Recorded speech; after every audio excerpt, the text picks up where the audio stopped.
आप सबके अपने YouTube channel study for all में बहुत बहुत स्वागत है। उम्मीद करता हूँ अच्छे होंगे, प्रिपरेशन अच्छी चली होगी। सो लेट्स स्टार्ट करते हैं। आज का टॉपिक बहुत ही महत्वपूर्ण होने वाला है, जो यूपीपीसीएस अभी पिछले संडे को हुआ। सो पढ़ाए हुए क्वेश्चंस बहुत सारे आए, मैं उस पर डिस्कशन करूँगा और जो क्वेश्चंस आए उसको मैं इम्पोर्टेंट वे में आपको समझाऊंगा जो आपके एग्जाम्स में आ सकते हैं। तो देखिए शुरू करता हूँ। देखिए क्वेश्चन पूछा गया, प्रोटीन का पाचन कहाँ से स्टार्ट होता है। तो मैंने बताया था कि जैसे कार्बोहाइड्रेट का पाचन जो होता है वो मुख गुहा से स्टार्ट हो जाता है लगभग 30%। कितना परसेंट? 30% जो होता है उसका पाचन माना जाता है किसका? कार्बोहाइड्रेट का। बट क्वेश्चन क्या पूछा है कि प्रोटीन का पाचन कहाँ से स्टार्ट होता है। कहाँ से स्टार्ट मतलब कहाँ से शुरू होता है। तो देखिएगा, प्रोटीन का पाचन कहाँ से स्टार्ट होता है? आमाशय से। क्योंकि आप जानते होंगे, ये मैंने मान लीजिए बना लिया, देखिएगा ध्यान से, ये हो गया मुख गुहा। ठीक है, मुख गुहा से निकलती है ग्रास नली। ठीक, ग्रास नली से जुड़ी है हमारी क्या? अमाशय। तो ये जब ग्रास नली में तो कुछ बचेगा नहीं, क्योंकि फूड यहाँ से आते हुए कहाँ आएगा? अमाशय में आएगा। तो अमाशय में पाई जाती है पेप्सिन। क्या पाई जाती है? P for pepsin. और P for pepsin, P for protein का डाइजेशन करती है। ठीक, इतना उम्मीद करता हूँ समझ में आया होगा। ठीक है, ये प्रोटीन क्वेश्चन पूछा था, कौन सा एंजाइम है जो प्रोटीन को पेप्टोन में चेंज करती है? किसमें? पी फॉर पेप्टोन में तोड़ती है। तो प्रोटीन को पेप्टोन में यानी स्मॉलेस्ट पार्टिकल में तोड़ने का काम कौन करती है? पी फॉर पेप्सिन करती है, जो हमारे आमाशय में पाई जाती है। ठीक, तो यूजुअली जो पाई जाती है रेनिन पाई जाती है और पेप्सिन पाई जाती है। तो इतना उम्मीद करता हूँ समझ में आया होगा। मैं इसको रफ कर दे रहा हूँ। ठीक, तो 30% कार्बोहाइड्रेट का पाचन कहाँ होता है? मुख गुहा यानी माउथ कैविटी से बक्कल कैविटी कहते हैं। ठीक, नेक्स्ट क्वेश्चन की बात की है, ये मैंने विटामिन बी के टॉपिक में मैंने बताया था। पहला टॉपिक था बी से B12 तक मैंने, और अन्य विटामिन B18 तक मैंने कवर अप किया था, जिसमें मैंने बताया था साफ साफ मैंने लिखा हुआ था कि पॉलिश किए हुए चावल से जानते हैं विटामिन बी नष्ट हो जाता है। अगर पॉलिश किए हुए चावल से अगर विटामिन बी अगर नष्ट हो जाएगा, ठीक है, अगर विटामिन बी नष्ट होएगा तो विटामिन बी की कमी से कौन सा रोग होता है? तो सबको पता है कि बेरी रोग होता है। और बेरी का मतलब ही होता है दुर्बलता। बेरी का मतलब क्या होता है भैया? दुर्बलता। मैंने बताया था, आप देख सकते हैं वीडियो में। ठीक है, वीकनेस जिसे बोल सकते हैं इंग्लिश में। तो पॉलिश किए हुए चावल से कौन सा रोग हो सकता है? बेरी। क्यों हो सकता है? क्योंकि उसमें विटामिन बी क्या होता है? नष्ट हो जाता है। ठीक, इतने में कोई समस्या नहीं। अब आगे देखता हूँ, आगे क्या क्वेश्चन पूछ रहा है। कई बार मैंने डिस्कस किया कि आपको पता भी होगा, ब्लड को क्लॉट करने में या ब्लड क्लॉटिंग में, रुधिर का स्कंदन या थक्का जमाने में या थक्का बनाने में मदद करने वाला विटामिन कौन सा है? विटामिन के। विटामिन के को इसीलिए बोलते हैं क्या है? रक्त का जुलाहा बोला गया है। तो विटामिन के को क्या बोला जाता है? रक्त का जुलाहा बोला जाता है। तो this is the again very most important question कि रक्त का जुलाहा किसे बोलते हैं? जुलाहा मतलब बुनकर, जो बुनते हो। ठीक, तो इतना उम्मीद करता हूँ समझ में आ रहा होगा। यानी रक्त को बहने से रोकने में मदद करने वाला विटामिन कौन सा है? तो विटामिन के। और ऑपरेशन के समय कौन सा विटामिन उसे दिया जाना चाहिए? कौन सा विटामिन वाला स्रोत दिया जाना चाहिए? तो विटामिन के दिया जाना चाहिए। तो विटामिन के वाला सोर्स उसे दिया जाना चाहिए, क्योंकि ये अगर सर्जरी होगी तो क्या होगा? ब्लड बहेगा। तो ब्लड को जमाने में ब्लड ज़्यादा ना बहे, लॉस ना हो, इसीलिए विटामिन के दिया जाता है। ठीक, नेक्स्ट क्वेश्चन की बात की जाएगी, किस प्राकृतिक पदार्थ में आयरन पाता है? आयरन का फॉर्मूला सबको पता होता है, Fe होता है। आयरन का फॉर्मूला क्या होता है? Fe होता है। तो जानते हैं Fe जो किससे रिएक्ट करता है? तो हीमोग्लोबिन। देखिए हीमोग्लोबिन ऑप्शन में था नहीं, तो आपका ऑप्शन क्या बन जाएगा? तो उसमें आपका, अगर आप हीमोग्लोबिन नहीं भी दिखा आपके पेपर में भी, तो आप मायोग्लोबिन के साथ जा सकते हैं। नेक्स्ट, ये मैंने पढ़ाया हुआ था पापा वीडियो में एनवायरनमेंट के सेक्शन में। ठीक है, टेट का जब चल रहा था उसमें बताया था कि प्रोजेक्ट टाइगर की शुरुआत कब हुई थी? तो 1973, अप्रैल 1973 में। और जो कि मैंने बताया था विश्व का सबसे बड़ा प्रोजेक्ट था, टाइगर प्रोजेक्ट। और टाइगर जो है अपने इंडिया में 70% टाइगर इंडिया में ही अपने हैं। उस पेपर में दो स्टेटमेंट में आया था, जानते हैं उसमें स्टेटमेंट के रूप में आता है, इसमें मिलान के रूप में आया था। कालानुक्रम के अनुसार बताइए कि पहले कौन कौन सा अभियान या प्रोजेक्ट आया। तो देखिएगा, तो प्रोजेक्ट टाइगर कब आया? अप्रैल 1973। और इसका संबंध जानते होंगे बाघ से, सीधी सी बात है। नेक्स्ट क्वेश्चन की बात की जाए कि बायोडायवर्सिटी अधिनियम यानी जैव विविधता अधिनियम कब आया, तो जैव विविधता अधिनियम 2002 में आया। और जैव विविधता दिवस कब मनाया जाता है, तो जैव विविधता दिवस 22 मई को मनाया जाता है। तो बायोडायवर्सिटी डे कब मनाया जाता है, यानी जैव विविधता दिवस कब मनाया जाता है, तो ये 22 मई को मनाया जाता है। ठीक, तो इतना उम्मीद करता हूँ समझ में आ रहा होगा, आपको आया भी होगा। ठीक, नेक्स्ट क्वेश्चन की बात कीजिए, ध्यान से देखिएगा। नेक्स्ट क्वेश्चन रियो समिट, ध्यान से देखिएगा। रियो समिट कब हुआ, तो रियो डी जेनेरियो, आपने नाम सुना होगा, ब्राजील का शहर है रियो, वहीं पे आपका पृथ्वी सम्मेलन हुआ। रियो सम्मेलन को पृथ्वी सम्मेलन के नाम से जाना जाता है। तो रियो सम्मेलन का दूसरा नाम क्या है, तो रियो का नाम है पृथ्वी सम्मेलन। कि पृथ्वी में जो क्लाइमेट चेंज हो रहा है, ठीक है, जो वो ग्लोबल वार्मिंग जैसे ये बढ़ रहा है, सो इसको कम करने के लिए ये रियो सम्मेलन हुआ था, जो कि ब्राज़ील कंट्री में पड़ता है। ठीक, 1992 में हुआ था। ठीक है, नेक्स्ट क्वेश्चन की बात की जाएगी कि देखिएगा ध्यान से, हाँ, प्रोजेक्ट एलिफेंट कब आया, तो ध्यान से देखिएगा। प्रोजेक्ट एलिफेंट जो था 1992 में है। कब आया भैया, 1992 में। तो प्रोजेक्ट टाइगर कब आया, 1992 में है। ध्यान से देखिएगा। प्रोजेक्ट टाइगर तो मैंने बताया था 1973 में है। प्रोजेक्ट एलिफेंट क्या निकला, प्रोजेक्ट एलिफेंट जो है 1992 में है। और ये कहाँ से शुरुआत की गई थी, किस स्टेट से, तो इसका शुभारंभ किया था झारखंड के सिंहभूमि जिले से। झारखंड के सिंहभूमि जिले से आपका क्या शुरुआत किया गया था, प्रोजेक्ट एलिफेंट। तो this is the again very most important question. Next question की बात की जाएगी, वाइल्ड लाइफ कंजर्वेशन एक्ट, मतलब वन्य जीव संरक्षण अधिनियम कब आया, 1972 में हमारा वन्य जीव संरक्षण अधिनियम, मतलब वन में रहने वाले जीवों को प्रोटेक्ट किया जाए, उनका कंजर्वेशन किया जाए, तो इसके लिए ये एक्ट आया, wild life conservation act. Next question की बात की है मॉन्ट्रियल प्रोटोकॉल। तो आप कई बार पढ़ते होंगे मॉन्ट्रियल प्रोटोकॉल का संबंध किससे है, तो मॉन्ट्रियल जो है आपको मैंने कई बार बताया था, आप देख लीजिएगा वीडियो।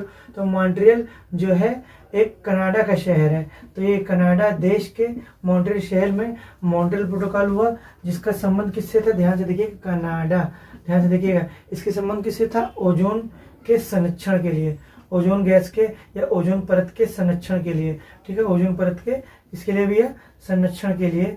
तो ये कब हुआ था ओजोन परत के संरक्षण के लिए, 16 सितंबर 1987, 16 सितंबर 1987 यानी 16 सितंबर को हुआ। इसीलिए 16 सितंबर को हम कौन सा दिवस मनाते हैं, तो विश्व ओजोन दिवस। यानी अगर बात की जाएगी वर्ल्ड ओजोन डे कब मनाया जाता है भैया, तो 16 सितंबर को प्रतिवर्ष मनाया जाता है। तो उम्मीद करता हूँ समझ में आ रहा होगा। काफ़ी क्वेश्चन में अलग से मैं डिस्कस कर दे रहा हूँ ओवरऑल।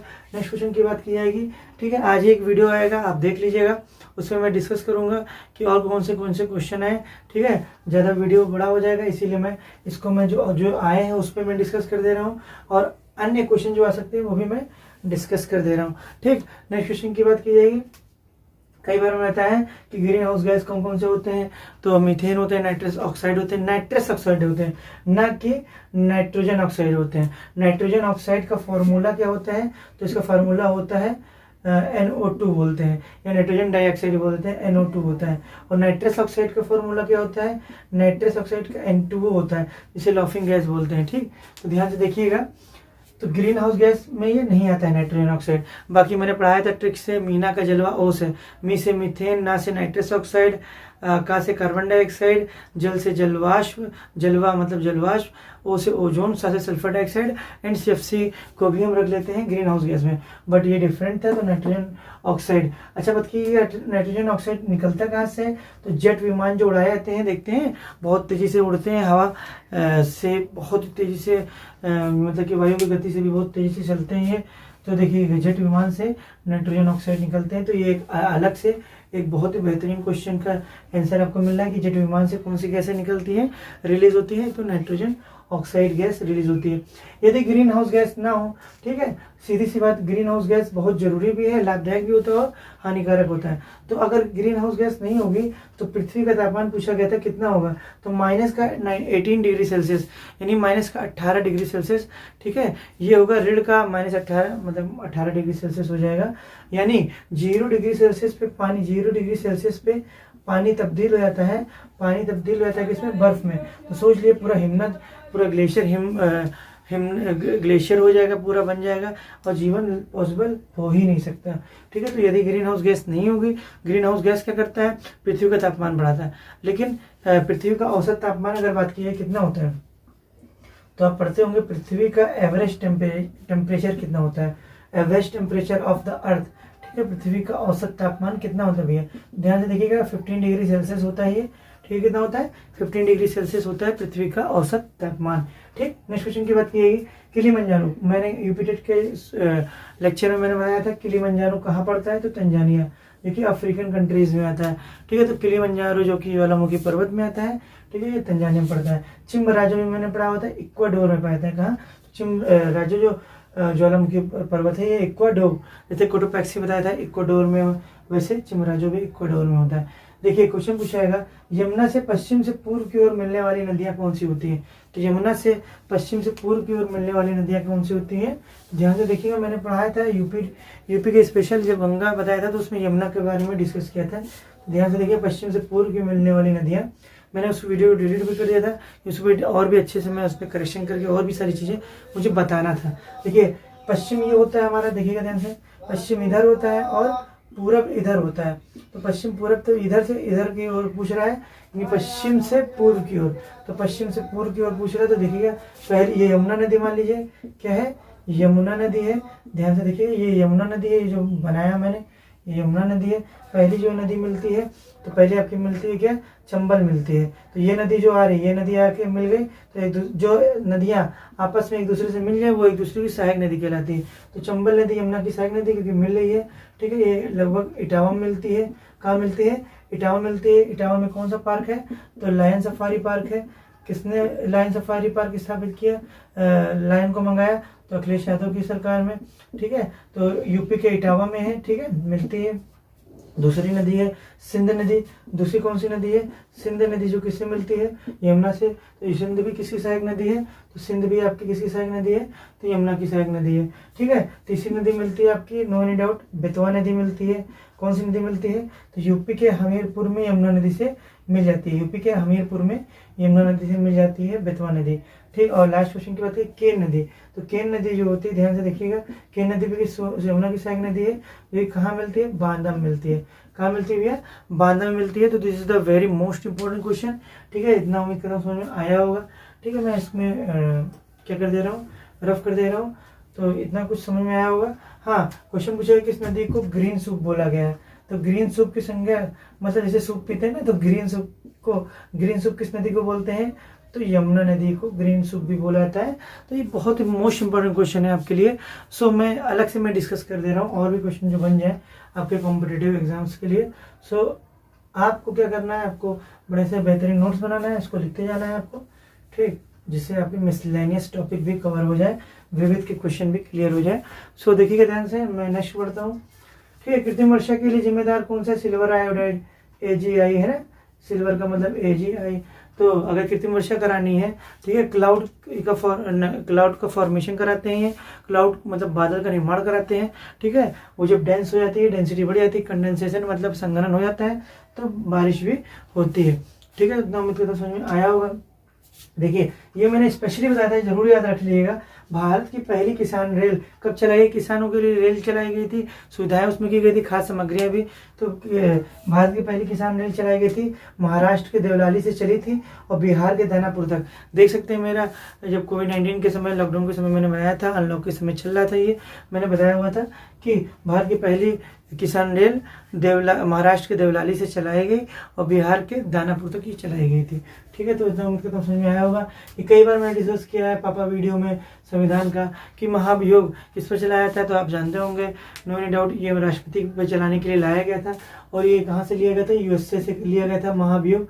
हम संविधान में कहाँ से लिए हैं, तो यूएसए कंट्री से लिए हैं। और किस आर्टिकल में आता है, 61। मैंने बताया था थोड़ा, जब मैंने अनुच्छेद के बारे में बताया था, मैंने इम्पोर्टेंट अनुच्छेद में, तो 1 2 3 4 5 वर्ण है और 6 में से 1 माइनस कर देंगे, कितना बचेगा, 5, यानी 6 1 यानी 61। अनुच्छेद 61 में महाभियोग यानी इम्पीचमेंट का उल्लेख है। ये मैंने पूरा state directive principle of state policy यानी राज्य के नीति निर्देशक तत्व में बताया था मैंने कि 39 के ए में सामान्य है, मतलब कोई भी सामने अगर आपका सामने जज के सामने या पूरे जस्टिस या जुडिशरी के सामने, सभी न्यायपालिका के सामने सभी अमीर हो चाहे गरीब सभी लोग समान हैं।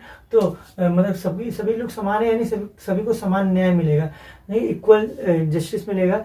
इसका उल्लेख किसमें है? समान न्याय का उल्लेख आपका 39 आर्टिकल के ए में है। ठीक है, ध्यान से बात की जाएगी। ये कई बार आप पढ़ते आए होंगे और मैंने पढ़ाया भी है कि ग्राम पंचायत का गठन किसमें उल्लेख किसमें है? तो अनुच्छेद 40 में, आर्टिकल 40 में। और चार मैंने बताया भी थे समान होते हैं। ठीक है, चार समान है, यानी एक समान सिविल संहिता। ठीक है, यूनिफॉर्म सिविल कोड, यूसीसी जिसे बोलते हैं। मतलब भारत में अगर किसी देश में अगर ये पूरी तरह से लागू हो गया यूनिफॉर्म सिविल कोड, यानी जहाँ पे लोकतांत्रिक देश है, तो यानी वहाँ पे एक ही कानून चलेगा, कोई किसी का कानून नहीं चलेगा। सिर्फ इसमें यही कहा गया है देश पूरे एक कानून से चलता है। ठीक है, तो उम्मीद करता हूँ समझ में आया होगा। तो एक समान सिविल संहिता का उल्लेख किसमें? 44। ठीक है, इसको फॉलो अप कौन सा राज्य करती है? तो गोवा। कौन सी राज्य करती है? गोवा। ठीक, नेक्स्ट क्वेश्चन की बात की जाएगी। ग्लोबल वैक्सीन समिट, ये मैंने वीडियो करंट अफेयर कोरोना का सेक्शन में बनाया था, तो मैंने बताया था कि ग्लोबल वैश्विक टीकाकरण सम्मेलन कहाँ स्थापित किया गया? तो यूके मतलब उत्तराखंड नहीं है, ये है United kingdom. You for United and के फॉर किंगडम। ठीक है, पहला हुआ कौन सा राज्य है जो पशु किसान क्रेडिट कार्ड का शुभारंभ किया? तो बहुत ही मोस्ट इम्पोर्टेंट पशु किसान के लिए एनिमल हस्बेंड्री जैसे आप जानते होंगे, उनके लिए पशु किसान क्रेडिट कार्ड का शुभारंभ किया हरियाणा ने। ठीक है, हरियाणा में मनोहर लाल खट्टर की सरकार है, वहाँ की चीफ मिनिस्टर है। कोविड-19 अवधि में पहली बार ई लोक अदालत, ई लोक मतलब इलेक्ट्रॉनिक माध्यम से, बिकॉज वर्चुअली उसमें लॉकडाउन में कोरोना से सोशल गैदरिंग ना हो और डिस्टेंसिंग बने रहे, सोशल डिस्टेंसिंग, तो इसीलिए ई लोक अदालत। अगर किसी के साथ इनजस्टिफिकेशन हो रहा है, मतलब अन्याय हो रहा है, सो उसको क्या हो जाए, उसको क्या मिल जाए? अगर किसी के साथ अन्याय हो रहा है तो उसको न्याय जल्दी से जल्दी मिले, तो इसीलिए न्याय जल्दी से जल्दी मिले। ठीक है, जस्टिफिकेशन जल्दी मिले, तो ई लोक अदालत जल्दी लाया किसने? छत्तीसगढ़ ने लाया। यूपी के मिर्जापुर में दो तरह से क्वेश्चन पूछा जाएगा कि सबसे वृहद सौर ऊर्जा संयंत्र कहाँ स्थापित किया गया? तो यूपी के किस जिले में? तो मिर्जापुर में। अब पूछा गया दूसरा क्वेश्चन, किसकी मदद से स्थापित किया गया? तो फ्रांस की मदद से। ठीक है, किसकी मदद से? फ्रांस की मदद से, जहाँ से राफेल मंगाया गया है। और बात करेगी ये कब किया गया था? तो 2018 में। 2 से 3 क्वेश्चन बनेगा कि यूपी में किस जिले में वृहद सौर ऊर्जा संयंत्र स्थापित किया गया? पहला क्वेश्चन तो आप लगाएंगे मिर्जापुर। किसकी मदद से किया गया? दूसरा क्वेश्चन तो आप लगाएंगे फ्रांस। और कब किया गया? तीसरा क्वेश्चन तो 2018 में। तो बहुत ही अच्छे क्वेश्चन है, बहुत ही अच्छे, आपको बहुत कुछ जानकारी मिल रहा होगा। ठीक है, तो ये बहुत मोस्ट इंपॉर्टेंट क्वेश्चन है। तो ये पूछा गया था कौन से डिस्ट्रिक्ट में किया गया था, यूपी के किस डिस्ट्रिक्ट में। ठीक, और मुझे लगा था इंडेक्स आने की संभावना है, तो एक दिन पहले मैंने रात में अपलोड किया था इंडेक्स कि ease of doing business report. देखिए आया था, यहीं पे मैंने लिखा था इस कॉलम में, याद कीजिएगा, देख सकते हैं। एक दिन पहले ही मैंने बताया था। और भारत की रैंक कितना है? तो 63। 2 स्टेटमेंट में आया हुआ था, और दूसरा पूछा था कि दोनों सही है या नहीं, तो दोनों सही था। और 2019 में मैंने पढ़ाया था आपको कि 2019 में ease of doing business report में, या ease of doing business index में इंडिया का रैंक कितना है? उस समय 77 था, और वर्तमान में 2020 में कितना रैंक आया है? 63। मतलब 14 रैंक का अच्छा काफी इजाफा किया है। इस मतलब आसानी से मैंने बताया था, डूइंग मतलब करना, या करना बिजनेस, मतलब कोई विदेश अब्रॉड से हमारे देश में कोई कितना सुरक्षित है करने के लिए, कितना तो सुविधा मिल रहा है कि क्या कर सके, बिजनेस स्टार्टअप कर सके, जिससे हमारे भी रेवेन्यू जनरेट होगी, इंडियन गवर्नमेंट यानी इंडिया का ही तो लाभ होगा। ठीक है, तो उम्मीद करता हूं समझ में आया होगा। भारत में अगस्त 2020 में रेल संग्रहालय स्थापित किया गया। रेल संग्रहालय स्थापित किया गया भैया, तो देखिएगा ये हुबली में किया गया। ये भी मैंने बहुत बार डिस्कस किया है और बताया था, बहुत इंपॉर्टेंट है। रेल संग्रहालय स्थापित किया गया है हुबली में। ठीक है, तो आप बने रहिए हमारे साथ। अब बहुत दिन से करंट अफेयर नहीं आ पा रहा है, तो 1 डे वाले जो मैंने पढ़ा रहा था, तो उसको मैं इसका मैराथन क्लास बनाऊंगा, उसको जरूर देखिएगा। देखिए करंट अफेयर आ रहे हैं, ठीक है, पढ़ाए हुए, तो आप सब मेरे वीडियो से आप कम समय में ज़्यादा चीज़ अच्छे, कम समय में आप exams point of exam oriented question आपके फंस जाए, सो आप जरूर देखते रहिएगा। ठीक है, 2020 मंगल मिशन का प्रयोग करने वाला भारत का पहला अरब राष्ट्र कौन बना? तो देखिएगा ध्यान से, तो 2020 मंगल मिशन का प्रयोग करने वाला भारत का पहला अरब राष्ट्र बना संयुक्त अरब अमीरात। ध्यान से देखिएगा कौन बना? संयुक्त अरब अमीरात बना। ठीक है, तो इतना उम्मीद करता हूँ समझ में आया होगा। ठीक है, सोच लीजिएगा। मंगल मिशन पहला प्रारंभ करने वाला पहला जो आपका अरेबियन कंट्री है वो संयुक्त अरब अमीरात है, जिसे यूएई बोलते हैं, यूनाइटेड अरब अमीरेट्स बोलते हैं। लास्ट क्वेश्चन, 7 अगस्त 2020 को विद्युत चलित वाहन नीति की घोषणा किस यूनियन टेरेटरी या किस राज्य ने की? तो दिल्ली ने की। यानी 7 अगस्त 2020 को विद्युत इलेक्ट्रिक चलित वाहन नीति पॉलिसी लाई है। इलेक्ट्रिक बेस जो आपका व्हीकल होगा, ये पॉलिसी लाई थी दिल्ली ने। So this is the again very most important section. तो बहुत पढ़िएगा, बहुत अच्छे से पढ़िए, पढ़ते रहिए, मस्त रहिए, स्वस्थ रहिए। Thank you and all the best for your next exams and future exam. Thank you.